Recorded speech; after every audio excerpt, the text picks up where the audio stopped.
All right, how good can this thing actually be? I mean, look at it. It only has one freaking knob.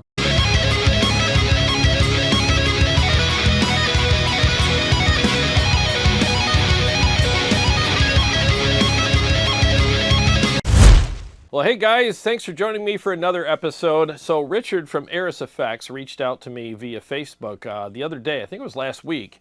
He said, hey, you want to demo one of my pedals on your channel? I'm like, sure, why not? And he's like, it's one of my overdrive pedals. I'm like, sweet, I'm all about boost pedals, you know? So he sent it to me, and I got to tell you, like, here it is right here. This is the Airis Effects Nemesis boost. And when I opened the box, I'm like, one knob. And there's always that thing as a YouTuber that goes through our head, like, man, what if I don't like it? What if, what if I freaking hate this thing, or it just doesn't work for me? So how do I approach this? So you guys know I'm a pretty straight shooter here, and I don't like to spin things or whatever. So I've never played a single knob boost pedal that I liked. I mean, they all do a pretty good job, but it's not something that would work for me, you know, because I like options. I like features. I like to be able to fine-tune things. And, you know, I mean, as you can see with this pedal, decisions have been made for me regarding tone and stuff like that and frequencies. All I can do is turn it on and turn it off and turn the knob. That's it. So I'm like, well, let me test it out on a couple of amps. So I'm going to test this thing out on the MT15, the Rev Generator purple channel, the EVH Stealth blue channel, and then the Mesobarba on the Crunch channel on that. So reason why I picked these amps is I got, you know, the EVH, pretty tight, modern sounding amp, and then you have the Rev, which is a big, fat, freaking amazing, big sounding amp. It's thick, it's really thick. And the MT15 is a little dark, and it's got some thickness to it as well. And then, of course, with the Mesobarba, you have a little more of the, it still sounds amazing, but a little more in the classic territory as far as like classic rock and classic metal kind of tones, you know? It'll get pretty brutal, but not as brutal as these other amps. So anyways, I wanted to get just different amps and different, you know, types of amplifiers to test it out on to see how versatile this pedal is. Because again, it only has one knob. So let's see how this pedal works with these different amps. So I'm going to start with the MT15 now. And you're going to be listening to everything through the Mesa cab with the, you know, the Royer 121 and SM57 mics on it. And let's go ahead and pick the MT15. Where the hell is it on here? Jeez. Listen to that hum. All right, so let's get started with that. The pedal's off right now, so I'll engage the pedal after I'm playing for a couple seconds, and then we'll dial it in.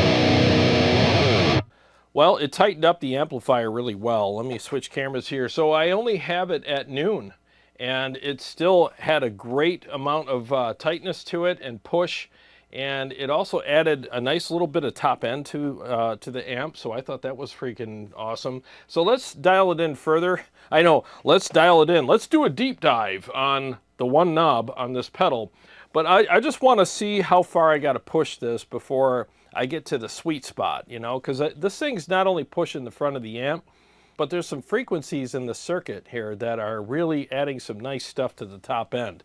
So let's mess around with it a little further.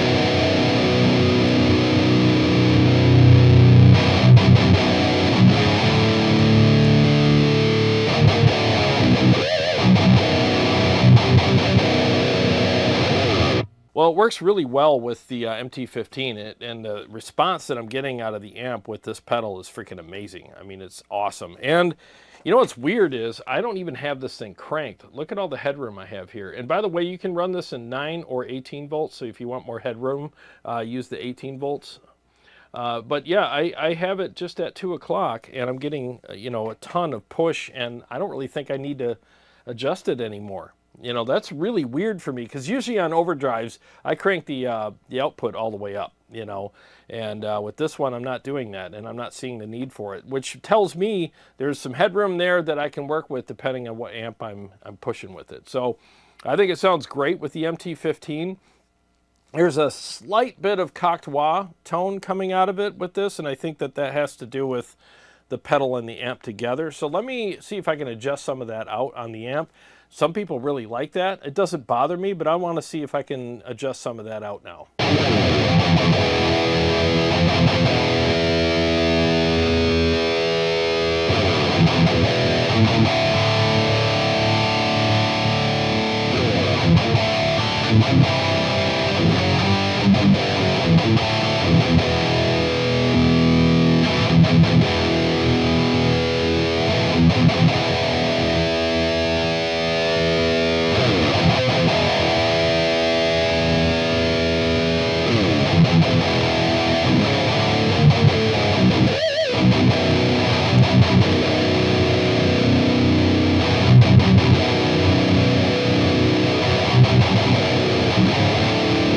Well, there you go. I just turned the mids down a little bit because it was pushing, because this pedal is definitely pushing some mids just slightly. It's a good amount of them too, like just a proper amount to give you that nice bite. So if you have that situation with your amp, just turn your mids down a little bit, and I think that'll take care of it. So I think it works really well with the MT15. So now let's move on to the Rev. This is a big, fat, juicy amp. Freaking love this amp. So let's see how it interacts with that. I'll turn the pedal off, put it at noon, and here we go.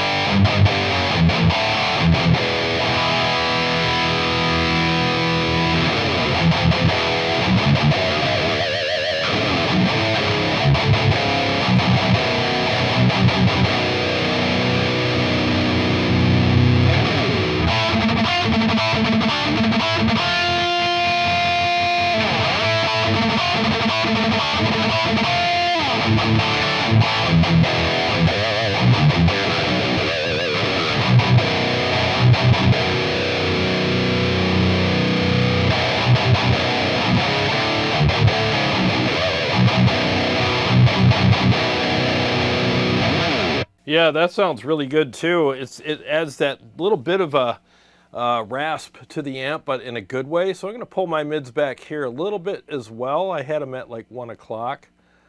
And I think that the pedal's adding a good amount. So when you stack what the pedal's doing with what's going on with the tone stack in the amp, sometimes you get a little too much. So let's pull that back.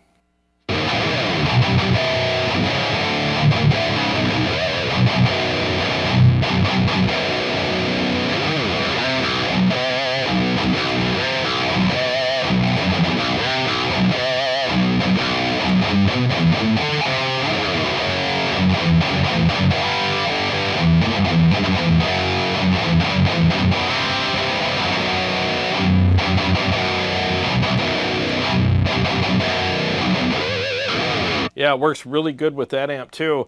Now, the one thing I've noticed over the years is like, you can't see my pedal board on the screen here, but I have like 10, 15 overdrives. You know, I got some laying around up there on the shelves too.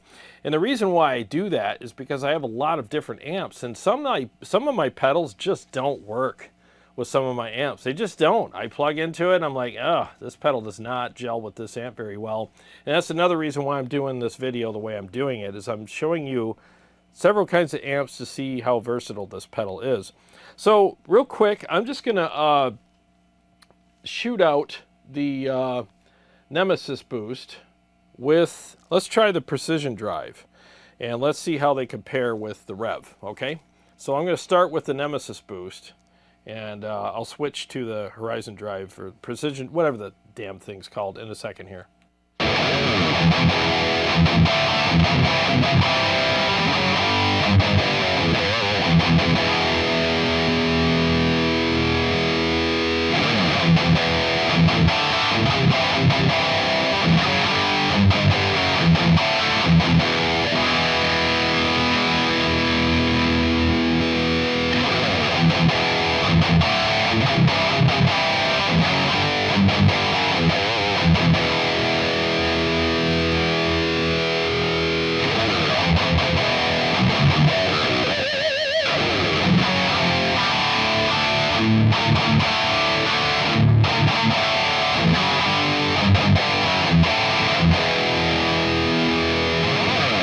Well, there's a pretty big difference between them, at least in the room and with my in-ears here.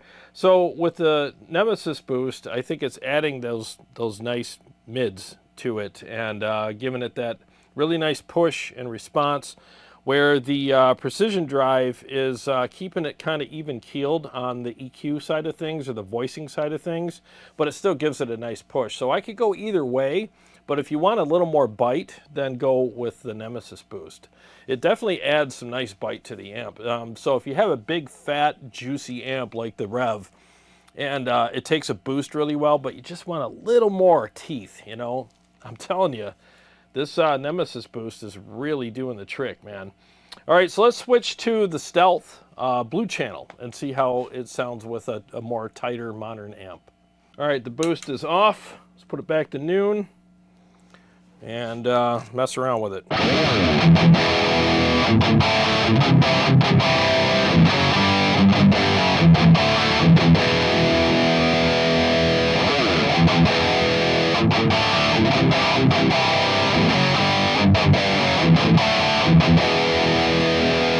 All right, so this amp is really, it's pretty tight, you know, so I'm going to adjust a few things. I'm going to turn the low end up just a hair.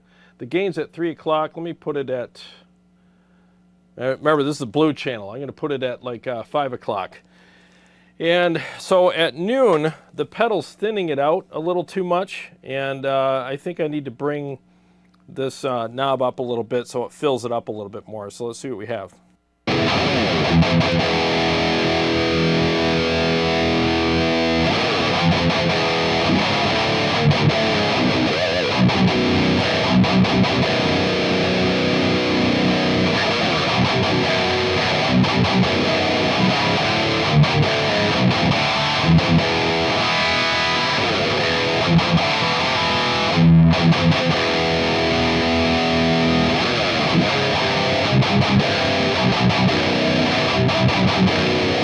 All right, yeah, it's working with this amp, but I would need to make a few adjustments. I'm going to turn the low end up a little bit more. And I'm going to crank the gain and see what we have there. I just need it to be a little fuller.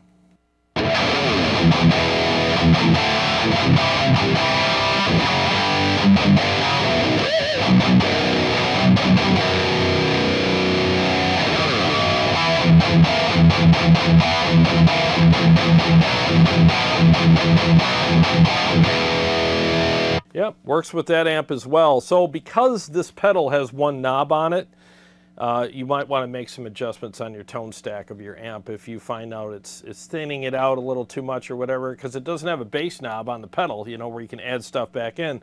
So just use your tone stack on your amp and it'll take care of that. I think this pedal so far, just my opinion, is for amps that aren't so tight. It's for amps that are a little fatter, maybe a little looser than amps like the Stealth. Again, I can make it work with the Stealth, but I think this pedal works better with looser or fatter amplifiers.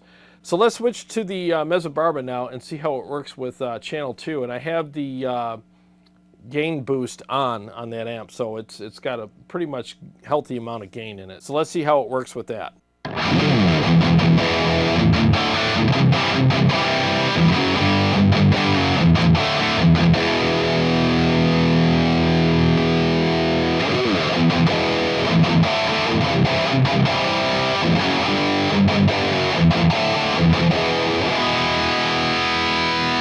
Actually, that's working with the amp really good even at noon, but let's just say I want a little bit more.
I think it works exceptionally well with that amp. Really, really nice.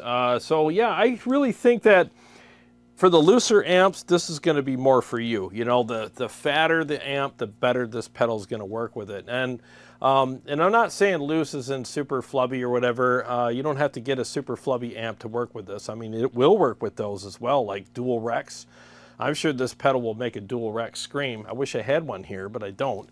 But it's more for the thicker amps. So if your amp is already pretty tight, like an EVH, you can get it to work with that. You'll just have to make some adjustments on the tone stack as soon as you engage the pedal. And I suggest turning the pedal up higher to get more push with the more tighter amps, because it just gives it a little more fullness, you know, and that's what they need. If you cut too much low end out of those modern tighter amps, I mean, they're just going to get really thin. So make some adjustments on those, but I think this pedal is very versatile and will work with a lot of amps. Well, I hope you guys enjoyed the video, and I really appreciate Richard from Airis Effects reaching out to me and sending me this pedal so that I can demo it for you guys. I'm going to find a spot on my pedal board for this because I think it's good enough to put on the board and use from time to time depending on what amps I'm using and what I'm craving that day. I think it's a great pedal. And let me just interject here. There's 3 really good things about this pedal. Number one, it's only 75 bucks US. It's about 99 Canadian, 75 US. That's a great price for a pedal that does all that.